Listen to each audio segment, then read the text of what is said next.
তো এলাকার মানুষ এতটা জাহেল, রমাজান বুঝে না।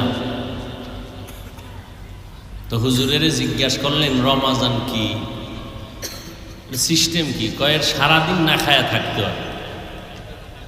সারাদিন এ কথা শুই না ওরা ভয় পেয়ে গেছে। সারাদিন না খায়া থাকতে হইবি রমজানের কারণে, এটা তো কষ্টসাধ্য বিষয়, এটা মানা যায় না।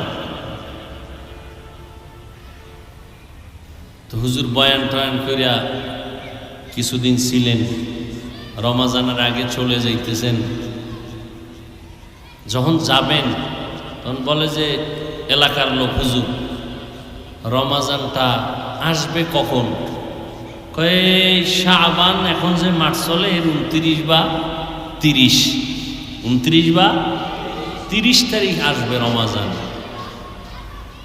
কয় কোন দিক থেকে আসবে? কয় পশ্চিম দিক থেকে। কোন দিক থেকে বুঝেন না? রমাজানের চাঁদ উঠে পূর্ব দিক না পশ্চিম বলেন? তো হুজুর বলে দিলেন রমাজান আসতেছে শাবানের 29 বা 30 তারিখ। কোন দিক থেকে আসবে? তো চাঁদ উঠবে পশ্চিম থেকে দিক থেকে, এটা বলে নাই, বলছে পশ্চিম দিক থেকে রমাজান আসবে। হুজুর তো চলে গেছেন। এলাকার মানুষ এতটা জাহেল, এরা পুরোপুরি রেডি হয়ে গেছে। এমন একটা জিনিস আসবে এলাকায় নতুন করে, আর সেই কারণে আমরা না খায়া থাকতে হবে, এটারে এলাকায় আসতে দেওয়া হবে না। সবাই লাঠি টাড়ি নিয়ে রেডি, আইলেই ভিড়া। তো হুজুর বইলে গেছে কবে আসবে? শাবানের 29, 30। এরা সব পশ্চিম দিক থেকে আসবে, হুজুর বলে গেছেন ওদিকে রওনা।